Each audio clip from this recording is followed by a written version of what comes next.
All right, Rabbi, we'll say good morning. We have a beautiful, beautiful daf ahead of us today. I want to begin by thanking our sponsors, our Talmud Torah sponsors of the month of Sivan, Justin and Abigail Rosemore, for dedicating all of the shiurim and drashos this month in memory of their beloved son Kobe, whose yahrzeit is today, Yaakov David Zichron Levracha ben Yosef Tzadok. Our monthly shiur sponsors, Alan and Sue Marowitz and family, Jason, Deborah, Justin, Rebecca, Mindy, Simcha, and the grandkids in merit of Rafuah Shalima, for Sue, for Shulamis Tova, Bas Mindel. We thank all of our sponsors, Mirz Hashem, and we hope that the Neshamas will have an aliyah. Those who require a refuah should have one together with Kol Chole Yisrael. And I will say with that, let us begin. So today's daf again is Pei Beis 82, and we are picking up Mirz Hashem at 81b, Pei Aleph Amud Beis. We're picking up with the words Mike Shafim. So we're picking up, which is 2, 4, 6 lines up from the bottom. So we'll say, if you remember again, so we're speaking about the idea, again, our topic, of course, was what you are permitted to wipe yourself with on Shabbos, both in terms from a sakana aspect, from a muktzah aspect. So if you notice again, the Gemara brought up the idea that we don't use a shard on Shabbos, an earthenware shard, and one of the issues that the Gemara brought up was that there was a concern of kishuf, there was a concern of sorcery. So says the Gemara, Mike Shaf, what does that mean? What type of sorcery is it that you are concerned with? So the Gemara says, Ki yad Rav Chisda Rav bar Rav Huna, halu ka'azli ba'arva. One time Rav Chisda, Rav bar Rav Huna were traveling by boat. And what happened? Amra lahu hahu matranisa, osvan ba'adaychu. There was a particular Roman noblewoman, and the noblewoman said to these rabbanim, let me come with you on the boat. V'lo osvua. They both say, now for some reason, and the Gemara doesn't indicate why, but for some reason, they did not want to take her on the boat. Whatever the Metzias was, they did not want to take her on the boat. So the Gemara says, what happened? Amra ihi milsa asarta. She uttered some type of incantation, and the boat was unable to move. See, I both say, this is actually the incredible thing. When the Gemara, or for that matter, again, the Torah speaks about kishuf, what we translate as sorcery, there's no question that there was something to this. In other words, it played on certain forces that were in the world, things that we may not understand, but things absolutely that were real on a certain level. So the Gemara says, so she uttered some type of incantation, and therefore the boat was unable to move. Amru inho milsa sharyuha. They also in return recited something, I don't know, some type of incantation or something, and the boat was able to move. Amr lahu, so she said to them, Mai avid lahu. You know, I have no power over you. What could I do to you guys? Top of Pei Beis. Because you do not use earthenware shards to wipe yourselves. In other words, what she was saying is, had I been able to get hold of some of the shards that you used, I could have used kishuf against you in a more significant way. So the Gemara says, furthermore, you never kill a louse when it's on your clothing. Apparently, also that makes one susceptible to kishuf. Nor do you ever pull a vegetable out of a bundle that has been tied together by the gardener. So we'll say apparently these are the kind of things that make one susceptible to kishuf. Either again, utilizing an earthenware shard for wiping oneself, killing a louse on one's clothing, or removing a vegetable from a bundle that has been tied by the gardener. Okay, so this woman was saying to these rabbanim, because you never do, and neither of you ever engage in these type of practices, therefore again I cannot perform kishuf against you. Interesting. So Rav Huna said to Rabbi's son, my taima lo shchichas kameid Rav Chisda the mechaded shmaisei. It was a very interesting discussion. So Rav Huna said to Rabbi his son, why is it that you don't come to Rav Chisda's shiur? Right? You never show up to the base medrash from Rav Chisda, and Rav Chisda is very wise and his teachings are very sharp. Why don't you come? Amrlei, my ezel legabe. Why should I go to learn from him? Dichiazilna legabe, mosiv le b'mili da'alma. You know, whenever I go to Rav Chisda, he's always speaking about mundane matters, mili da'alma. Or it's like, I want to go to the base medrash to learn Torah, and whenever I go to Rav Chisda, he's always speaking about mundane matters. So what's the point? Why should I go to learn from him? Amarle, for example, so I will say now, Rabba says to his father, let me give you some examples about what Rav Chisda speaks about in Shir. Amarle, man da'ayo lebeis hakise, lo leisiv bahadei, v'lo litrach tfei. A person who goes to the bathroom to defecate should not sit down with force. Right? Shin Rashi says, b'mehera u'bechozek, should not sit down quickly and with force. And furthermore, again, v'lo litrach, should not go ahead and push himself to defecate too hard. Why is that?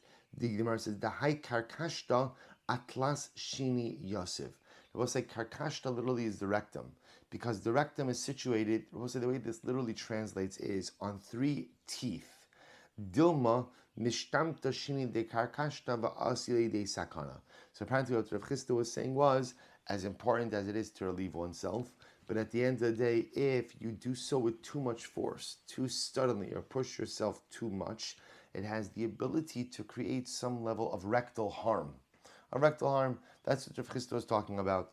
So the Gemara says, so it's interesting. So Rabba says to his father, Dad, when I come to the Beis Medrash, I want to learn Torah.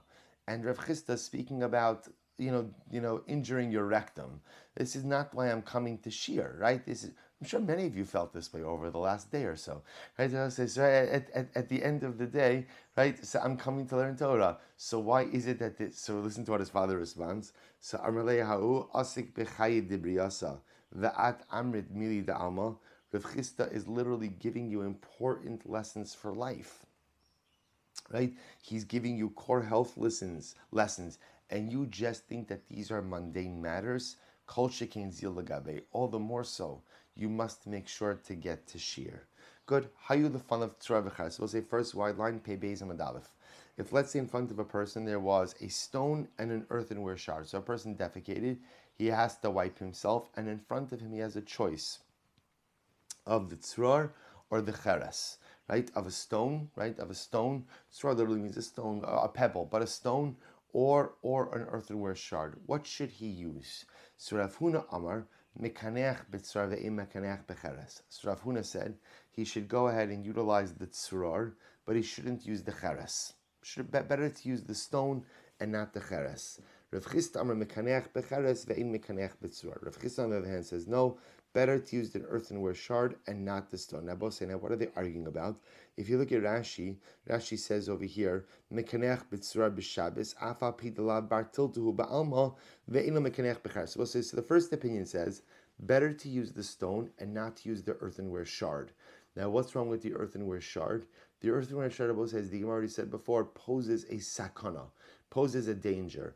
Now, really, it's a twofold danger. There's a danger out kishuf, out sorcery, but there's also a danger, as we saw, about cutting oneself. So therefore, better to use a stone. Now, both, and remember, what's the tension here? The tension is a stone is muktzah. A stone is muktzah. Now, granted, there may be a dispensation for muktzah if you use it to go ahead and wipe yourself. But if you have something else like an earthenware shard, which can have the designation of a kli, of a utensil, maybe it's better to use that. So that's the tension. So first opinion says no, better to use the stone than to use the shard, because at the end of the day, because the shard poses a sakana. Second opinion says better to use the shard than to go ahead and use the stone. Why? Because the shard could have the designation of a kli, of a utensil. So because of that, there's no muktzah issue. Masha'in came, the stone will have a muktzah issue. So Meis Veidim raise the kasha, second wide line, Pei Beis Amud Aleph, Hayu the fun of tzror v'cheres. If a person has in front of him a stone and an earthenware shard, which one should he use? Mekaneach b'cheres ve'in mekaneach b'tzror. He should use the earthenware shard, and he should not use the stone. Tiyufta de Rav Huna. This indeed refutes the view of Rav Huna, and then Rabbi say it appears that when you have a choice, go with the shard. Tirgama Rafram Bar Papa Kamei de Rav Chisda, Aliba de Rav Huna, Ba'ogne Kelim. It could very well be Rabbi say that case is a little bit different. Why is that case? What are we talking about? What's the shard that you have? It's the handle of a utensil. So Rabbi say, now what's the chiluk if it's the handle of a utensil? Because remember, again, the handle is smooth. So it could very well be that everyone would agree that if you have a stone versus the shard, but in this case the shard is the smooth handle of a utensil, that you should use the shard. Because remember again, the reluctance to use the shard is one of sakana, physical danger. But that physical danger is because the shard is sharp. If halacha l'maaseh you're talking about a shard that was a piece of the handle of a utensil, which is normally smooth, then it could be that everyone would agree that halacha l'maaseh you should use that. And I will say it happens to be that the halacha as it's codified is that if one has a choice between a stone and a cheres, ultimately again one should go with the stone. One should go with the stone. Now, we'll say that the logic behind that halacha is a very simple one, that in general, sakana is always something that we are most acutely concerned for. And therefore, if there's any element of sakana with the use of the shard, we would prefer you don't use the shard and ultimately use the stone. Weiter. What happens if a person has in front of him a stone and grass? So he's going to wipe himself with one of those things. Which one should he wipe himself with? Now, I will say, this is actually very interesting. Rav Chisda v'Rav Hamnuna. So machlokes Rav Chisda Hamnuna. Chad amar mekaneach b'tzra ve'im mekaneach ba'asavim. One opinion said use the stone, don't use the grass. V'chad amar mekaneach ba'asavim ve'im mekaneach b'tzrar. Versus the second opinion that says you should utilize the grass, but don't utilize the stone. Now, what's the tension over here? Look at Rashi. Rashi says, "Ve'einu mekaneach ba'asavim, sha'asavim lochim v'chotchim habasar." So the first approach of Rashi is the reluctance to use grasses that apparently moist grass is abrasive and can potentially cut the flesh. Now Rashi quotes a second opinion of Rabbi Sinim Mefarshim Mishum Talisha, ve'ini yodea mahu. So the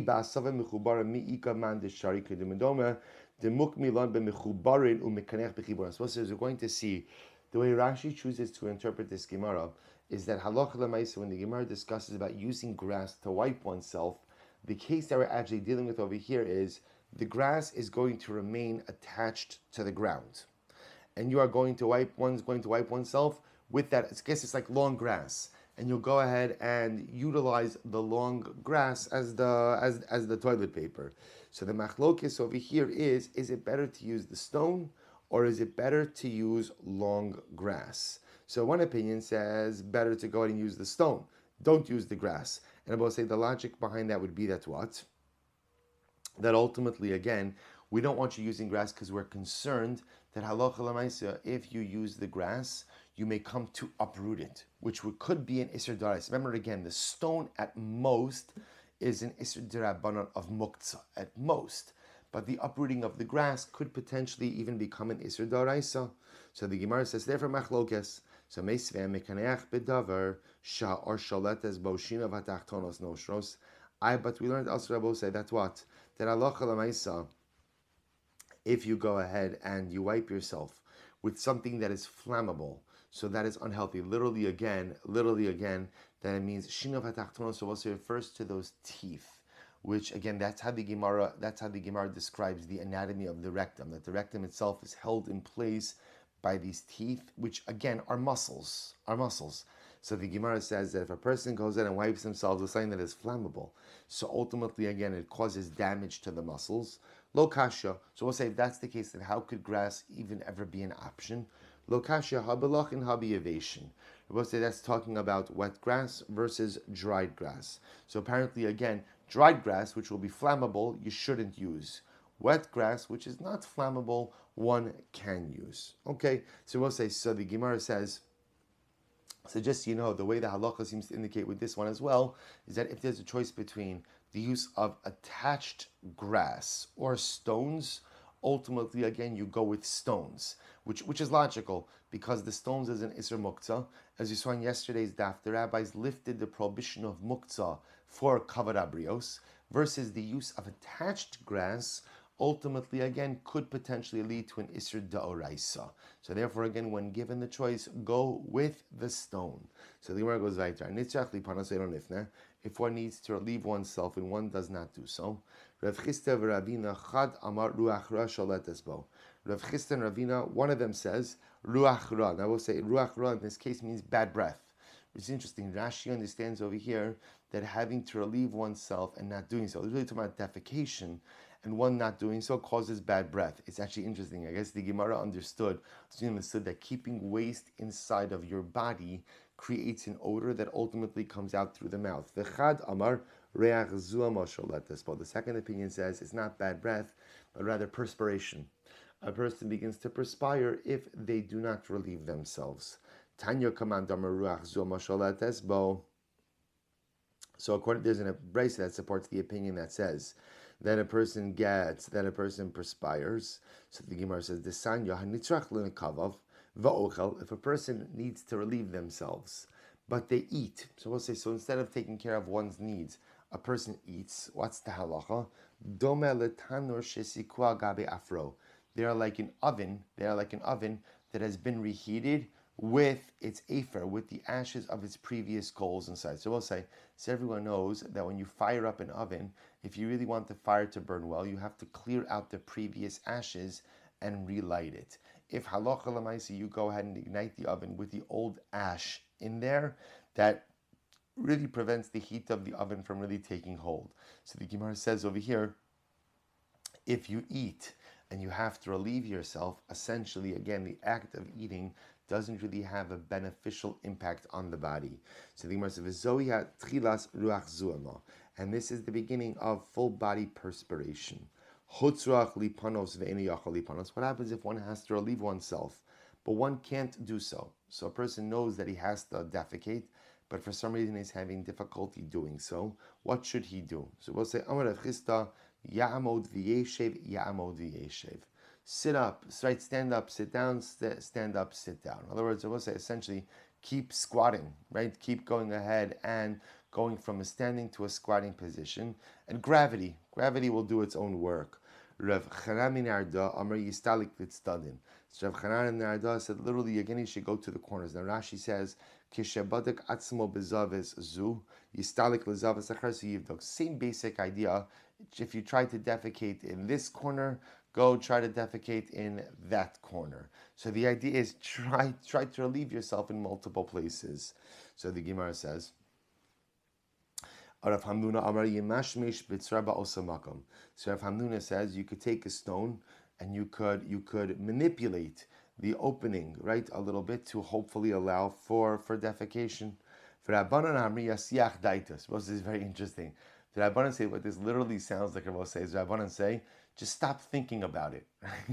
So I say what it sounds like over here, like in life, if you think about something too much, it creates anxiety. So it sounds like what the Rabbanan are saying is, if you have to relieve yourself and you can't do so, just stop thinking about it. So the Gemara says, Amalei Rav Acha B'Reid Rav Rav Ashi, Kol Shekain, Dechi Masak Daiti Lo Mifnei. 1 second, if you stop thinking about it, you're for sure not going to be able to defecate. Rather, what it means is stop thinking about everything else and devote yourself to the one issue at hand, which is taking care of your bodily needs. Okay, interesting. So the Gemara says, Amar Rav Yirmiyah midifti, lididi chazileh hutai. We'll say a story. Rav Yirmiyah of Difti said one time, I saw chazileh hutaya. I saw this Arab who was having difficulty defecating. The come v'yasif. He would stand up, sit down, stand up, sit down, stand up, sit down. In other words, he would stand and squat, ad the shafach kikidera, until he poured out like a pot. So let's say, which I guess is the expression of he had a significant, he defecated significantly. So again, the Gemara is pointing out over here that halach l'maisa, the Eitzah works, right? The squatting Eitzah works. Ten Rabbanon, hanichnas lesudas kevas, is actually interesting halacha, or interesting concept that actually gives us a window into Talmudic meal practice. So we'll say, apparently again, the Gemara says, when you went in to sit down for a meal with other people, it was considered to be rude and inappropriate to get up in the middle of the meal to excuse yourself to go to the bathroom. Very interesting. So therefore, again, before you sat down for a meal, you would want to make sure to take care of your bodily needs. So what do you do in order to ensure that you could take care of your bodily needs? If one is going to sit down for a meal, now sudas keva means an established meal with others, and therefore it'd be inappropriate to get up in the middle of the meal to use the bathroom. So what do? Yahalich yud pamim shal arba amos. So you should walk 10. You should walk 10 times the span of Dalet Amos. So in other words, walk the span of Dalet Amos 10 times. So we'll say the idea behind that is those units of walking will ultimately again cause you to have to defecate, which you should do so before sitting down for the meal, and that way again you're settled for the meal. So the Gemara says, "Amrei dalet pamim shal eser amos." So others say, no. What you should do is walk the span of 10 amos 4 times. Okay, so whether it's walking 10 times the span of 4 amos or 4 times the span of 10 amos, this is what you should do. Benifne, then you will relieve yourself. V'yeshe bimkomo, then you could sit down and enjoy your meal. So the idea will say being take care of your bodily needs before you go. Now that's obviously reflective of the norms, just their standards and meals. So we'll say, so now pretty much you've seen everything there is to know regarding again what halacha says in terms of cleaning oneself after defecation, as well as we've seen many gemaras. We've seen gemaras like this in brachas as well, which is really quite fascinating. Which is how Chazal understood that so much of just ongoing daily health is rooted in the ability for a person to defecate and to go ahead and take care of their bodily needs on a regular basis. Really quite amazing. Says the Mishnah, Cheres, so we'll say, if you have a piece of earthenware, so we'll say back to our regularly scheduled topic, which is for the halacha of hotza'ah. In order to be chayiv for carrying something out on Shabbos, you have to carry out something that is important. So, right, so remember again, the sheer of importance is relative and subjective. So, for example, patzim, cheres. So, cheres is a piece of earthenware. So, how much earthenware do you carry out on Shabbos in order to be chayiv?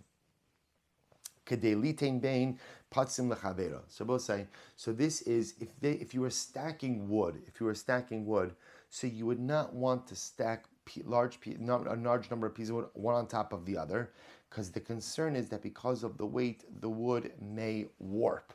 So what they would do is they would insert small earthenware shards in between the boards so as to keep the boards straight. That's called, so therefore cheres. So how much earthenware are you chayiv for carrying out on Shabbos?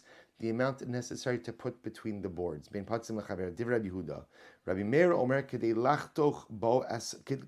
lachtos bar sa'ar. So Meir says enough to go ahead and literally stoke the fire. Now, lachtos bar sa'ar actually means, as we're going to see, means to lift up fire. So we'll say you would be able to go ahead and either stir coals, or for that matter, lift up a coal on a piece of earthenware. So the Gemara says, Rabbi Yossi Omer Kedei Lekabel Bo Revius. Rabbi Yossi says that the earthenware piece has to be large enough ultimately to go ahead and hold a revius of liquid. Rabbi Meir, Afa Pishein Rayed. Rabbi Meir says, even though there's no explicit proof to this, nevertheless, Zecher Ladavar. There is a remembrance to this, or a remes to this. What's the remes? What's the hint? The scriptural allusion. So the Gemara says, quotes over here the pasuk from Yeshaya, Lo yimatze b'mechisaso, or b'mechisaso charas lachtos eish miyakud. So again, I will say this is the Navi Yeshaya speaking about the fact that Eretz Yisrael Yerushalayim is going to be so badly destroyed that you will not even find a piece of earthenware to go ahead and take a coal from the fire, to stoke the fire. Amar le Rabbi Yossi. So from here you see, I will say that the minimum measurement of earthenware is enough to go ahead and transport a coal or to stoke a fire. Amar Rabbi Yossi Mishamrai. Rabbi Yossi says, is that really a raya? After all, again, the same pasuk says, "V'lachshof mayim or v'lachsof mayim migavo."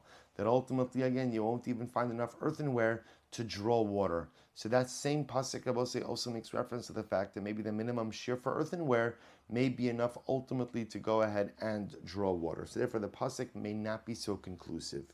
Says the Gemara, Ibai lahu shir Rabbi Meir nafish or shir Rabbi Yossi nafish. Mistabra shir Rabbi Yossi nafish. So we'll say it would appear that in the first part of the Gemara, where there's a machlokas regarding the size of earthenware, that Rabbi Yossi's shear is the largest shear. Rabbi Yossi says enough to go ahead and be makabel a revius of water, that apparently would be the largest shear. So the Gemara says, Umikra shear Rabbi Meir nafish, but based on the pasuk, ultimately again it appears that Rabbi Meir's shear is the largest. Di sakadaitcha shear Rabbi Yossi nafish, because if you would think that Rabbi Yossi's shear is the largest, layid le b'mana zutra, v'hadr layid le b'mana rabba, would the Navi first curse Klal Yisrael with a small utensil and then curse Klal Yisrael with the large utensil. In other words, if the Navi was trying to highlight the scope and breadth of the destruction which would overtake Yerushalayim, would the Navi first say,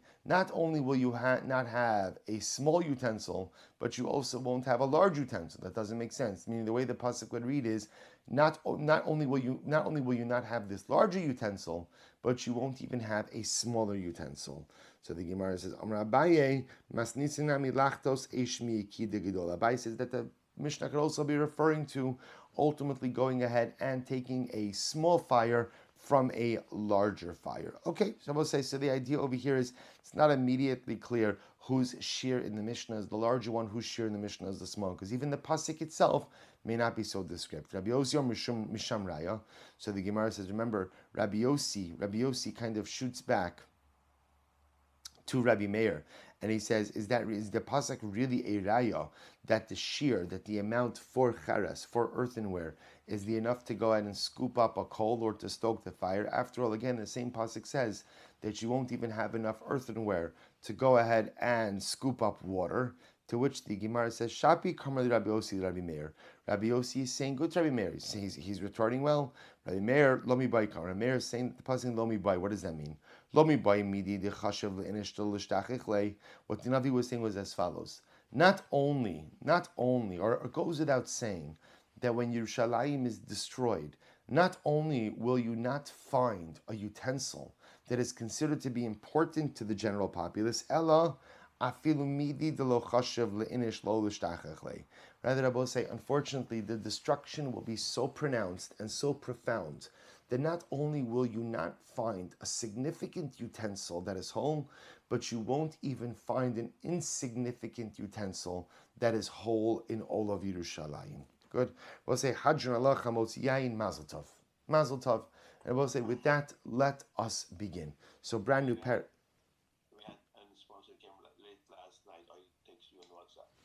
Okay. Sorry. No, the Chas V'Shalom, don't be sorry.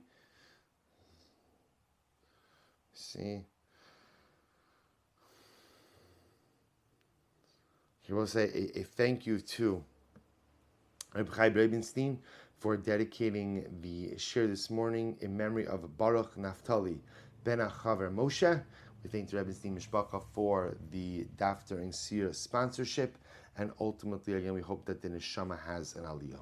Shkoch, thank you. So we'll say with that, let us continue. So brand new parak in Meretz Hashem. I'm Rabbi Akiva. So we'll say now we're going to get a little bit off topic and actually cover a variety of really fascinating topics over the next couple of days. I'm Rabbi Akiva.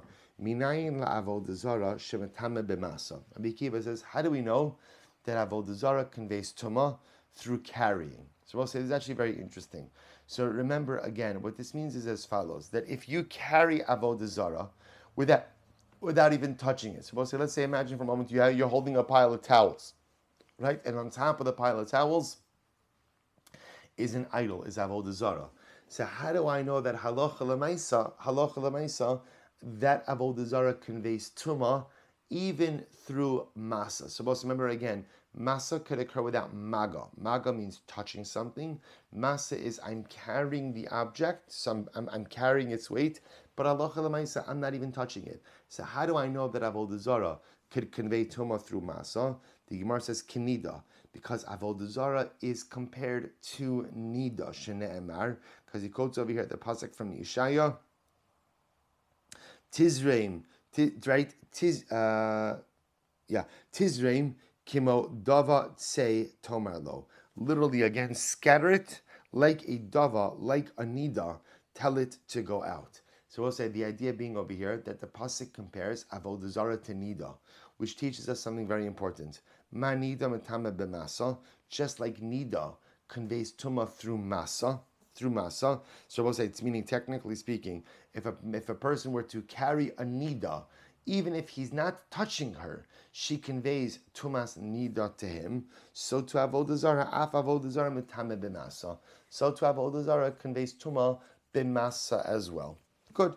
Says the Gemara. Tanan Hasam. We'll say, let's analyze this. Tanan Hasam. This is actually interesting halacha. Misha haya beso samach la'avodah zara v'nafal. Well, so isn't this interesting case? Let's say someone has a home, And it happens to be, so we'll say, if you can imagine this, a person has a home, and the home has a shared wall. And it happens to be, who's my next door neighbor? An Avodah Zarah house of worship. Avodah Zarah house of worship.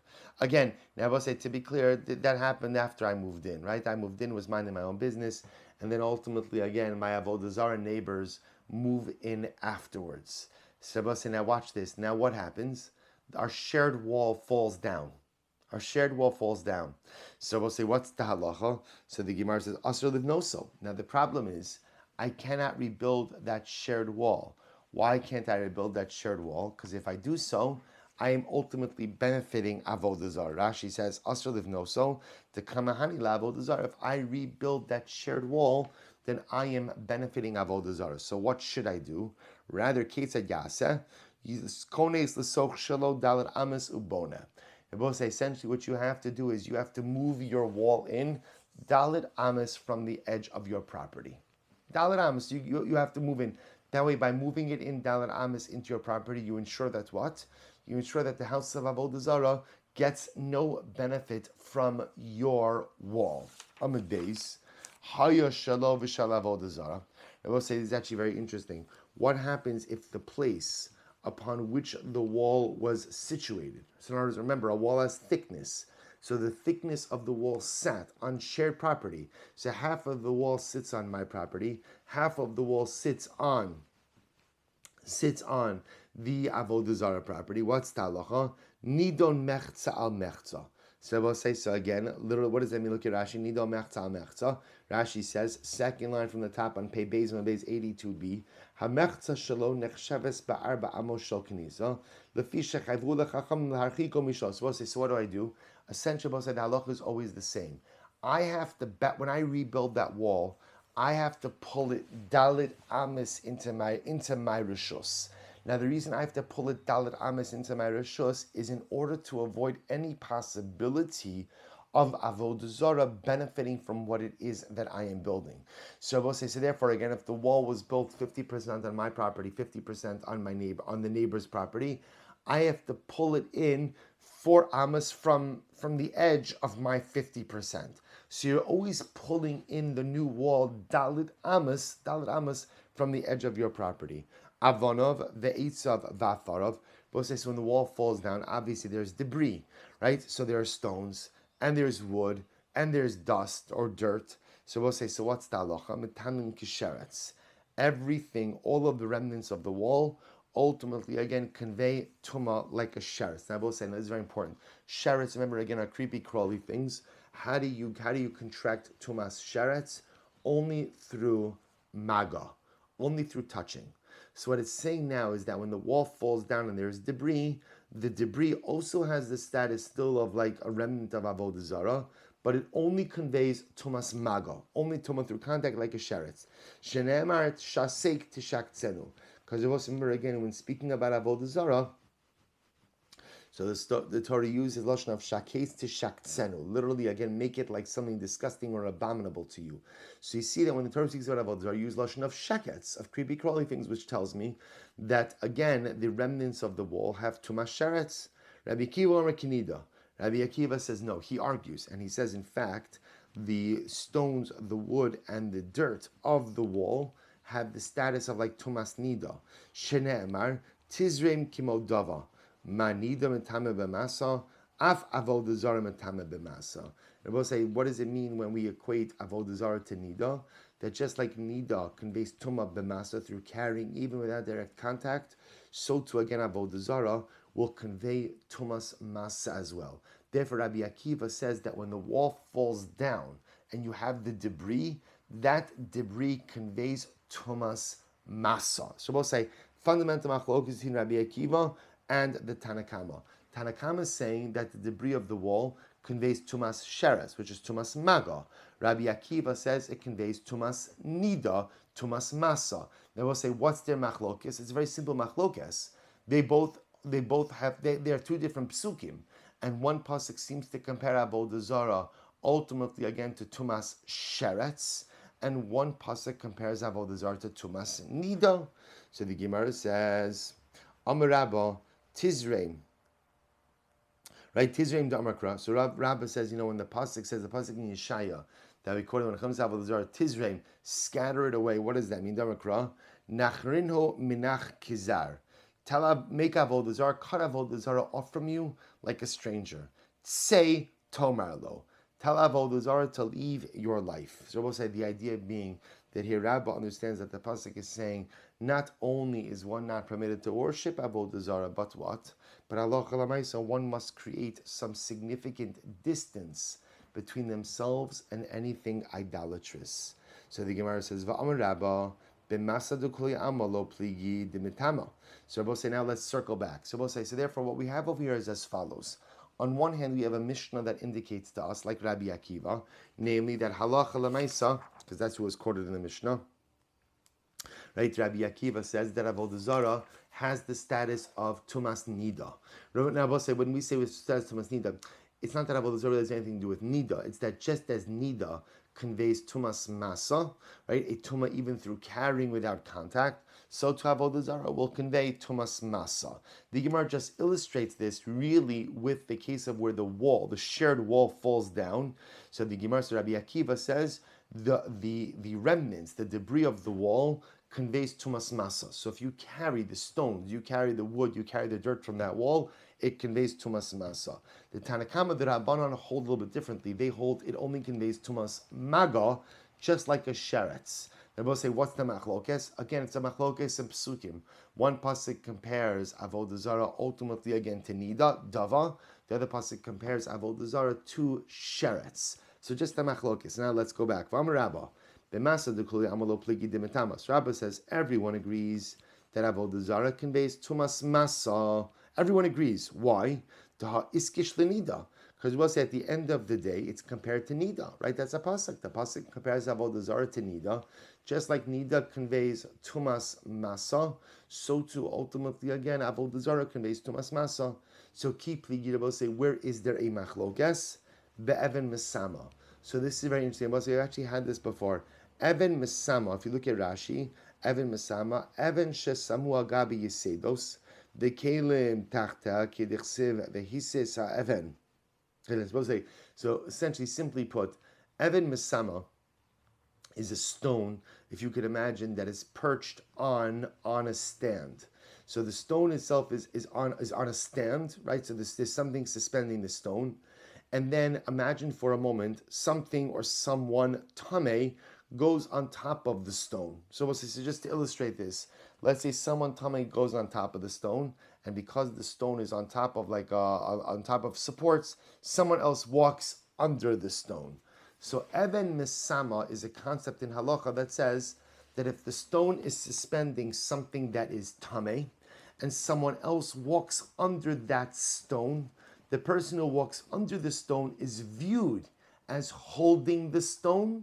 So therefore, again, by extension, holding the item or the person that is tameh, and therefore under certain circumstances can become tameh as well. So Rabbah suggests that halacha l'maisa, everyone agrees that Avodah Zarah it transmits tumah through masa. What's the machlokes? The machlokes is what happens if you have Avodah Zarah sitting on top of a suspended stone, and then I walk underneath that stone. Do I become tameh from Avodah Zarah like that? Do we view it since I walked under the suspended stone, which itself has Avodah Zarah on top of it? Is that viewed as if I'm carrying the Avodah Zarah or not? Rabbi Akiva Savar Kenida. Rabbi Akiva says Avodah Zarah is like a Nida. Ma Nida. The Gemara says, Ma Nida metameh be'even mesamo. Af Avodah Zarah metameh be'even mesamo. And just like Nida, halacha l'maisa can convey tumah with Even Mesama. So both say, halacha l'maisa, if you have a woman who's a Nida, who sits down on top of a stone that is suspended, right? That is, imagine, just perched on supports, and a person walks underneath that stone, that is ki'ilu, they are holding the Nida, which again you could contract Tumas Nida through Maga. So Rabbi Akiva says, Avodah Zarah is compared to Nida, just like Nida conveys Tumah through Even Mesama, so to Avodah Zarah will convey Tumah through Even Mesama as over Rabbanan Savri Kisharetz. The Rabbanan, on the other hand, hold that no, that halacha l'maisa Avodah Zarah is like a sheretz. Ma sheretz lo metame be'Even Mesama. Af avodah zara lo mitame be'evan misama. And they will say that just as a sheretz, so we'll say if you have a sheretz sitting on top of the rock that is positioned on supports, and someone else walks underneath that rock, they're not tamei, because there is no tuma evan misama by sheretz. So just like there's no tumas evan misama by sheretz, so too there is no tumas evan misama by avodah zara as well. Ayul Rabbi Akiva. So both say, so again, pretty much everything is kind of divided along party lines. Rabbi Akiva holds that avodah zara is comparable to nida. Therefore, whatever applies to nida ultimately will apply to avodah zara. So just like a nida conveys tuma through masa, so to avodah zara will convey tuma through masa. Just like nida conveys tuma through even misama, right? The rock that is supported on supports, that is supported by supports. So too again, avodah zara will convey tuma through even misama. But the Gemara says, but still Rabbi Akiva, lemay iskish l'shar. So I will say, even if you're Rabbi Akiva, who chooses to go ahead and compare avodah zara to nida, you can't ignore the fact that the pasuk also compares avodah zara to sheretz. So what does Rabbi Akiva do with that comparison? The Gemara says, lemishmashah. I will say that's talking about, ultimately, again, the items that are used to serve the avodah zara. So Rabbi Akiva will hold that avodah zara itself has the same status as nida. That just like nida conveys tuma through maga and through even mesama, so too avodah zara will as well. But ultimately, when the pasuk compares avodah zara to tuma sheretz, that refers to the service utensils. Any utensils used in the service of avodah zara do not have the same meaning. What's the comparison between? Remember, Rabbi Akiva. The Rabban and Abbas hold that avodah zara is comparable to sheretz, but they also can't ignore the fact that the pasuk in Yeshaya makes a comparison between avodah zara and nida. So what do they do with that comparison? The Gemara says lemasa. Ultimately, again, to teach me that indeed halacha l'maisa avodah zara does convey tuma with tumas masa. The Gemara says, "I veloksha rachmana l'nevela." But why, if again all the Torah wants to convey is that halacha l'maisa avodah zara conveys tumas maga. So why do you have to compare it to a nida? Why don't you compare it to a nevela? Nevela also goes ahead and conveys tumas masa. Excuse me. Einachinami. The Gemara says you're right. So what does the comparison teach me? Ella manida eina leivarin. Af avodah zara eina leivarin. So we'll say. So again, what happens if halacha l'maisa, a woman is a nida? A woman is a nida, right? And what happens? Chas v'shalom, she loses a limb. That limb no longer has tumas nida. So just like tumas nida does not devolve upon limbs, it only devolves upon an intact body. So Tzabos say if avodah zara is broken, right, or for that matter, Rashi says if you have avodah zara made of different pieces, and you disassemble a piece of the avodah zara, that piece does not have tumas masa either. Ve'elaha deboi Rav Chama bar Guria, but yet that which Rav Chama bar Guria asked, avodah zara yeshna le'ivarin or eina le'ivarin. Rav Chama bar Guria asked this question: if you have avodah zara made of pieces, and you go ahead and you disassemble one of the pieces, does the piece have tumas maga or not? Tifshot lemeha del rabbanon eina le'ivarin. So it would appear from here, Abba said that according to the Rabbanan, they hold that the tumah of avodah zara does not devolve upon the dislocated pieces. To which the Gemara says, "You're right, but alibud Rabbi Akiva boile." Ultimately, again, the Gemara was asking that question according to Rabbi Akiva. Okay, so the Gemara says, so therefore, again, what you have over here, what the Gemara has just done, which is very important, is Rabbi Akiva will learn out the primary comparison between avodah zara and nida to teach you that halacha l'maisa, just as nida is metame tumas maga, so too ultimately again avodah zara is metame tumas maga as well. So we'll say, but nevertheless, even Rabbi Akiva, halacha l'maisa, will go ahead and use the limud from sheretz as well. And the Rabbanon, who ultimately hold that we learn out avodah zara from sheretz, will ultimately go. Therefore, again, it's only tumas maga. Will ultimately make a limud from nida as well. But Rabbi Lazar says, "Be'evan mesama dekuli amalo pligi lo metama." So Rabbi Lazar has a different approach. He says, by Evan mesama, Everyone agrees that avodah zarah does not convey tumah if it's sitting on the Evan Misama. Ki pligi, so we'll say, where's the machlokas? B'masa. Does avodah zarah convey tumas masa or not?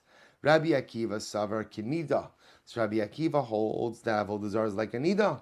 Ma nida metame b'masa, af avodah zarah metame b'masa. Just like nida conveys tumas masa, so to avodah zarah conveys tumas masa. So we'll say that's Rabbi Akiva l'shitaso. That's Rabbi Akiva in the Mishnah. For Rabbanon savri kisharetz. The Rabbanon then say no, avodah zarah doesn't have tumas nida, rather it has tumas sheretz, i.e. what? Tumas maga. The Gemara says, mas sheretz lo metame b'masa, af avodah zarah lo metame b'masa.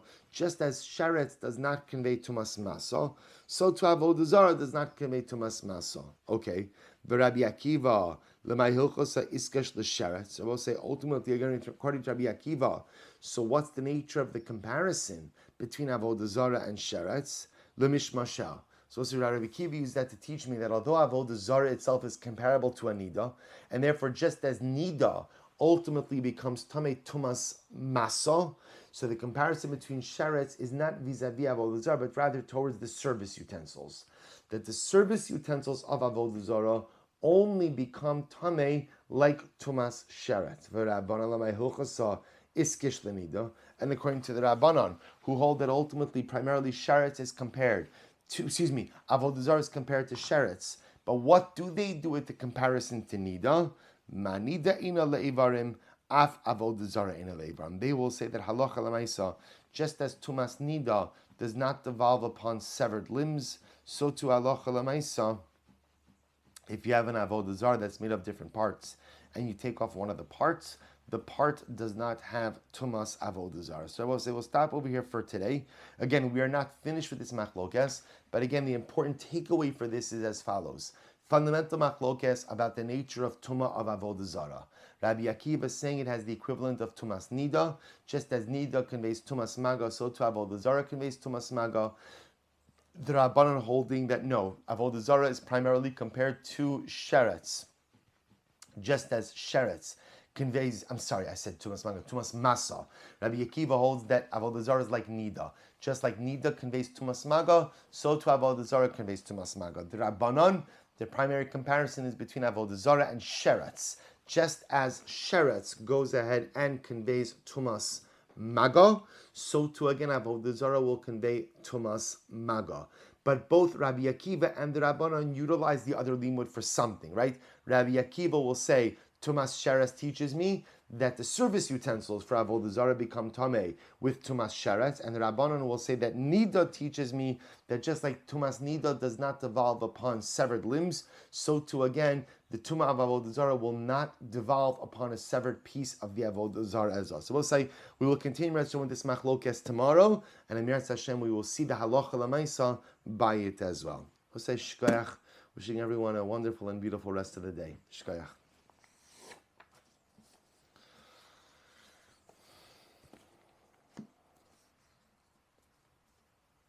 Sammy asked just in Mirat Hashem they give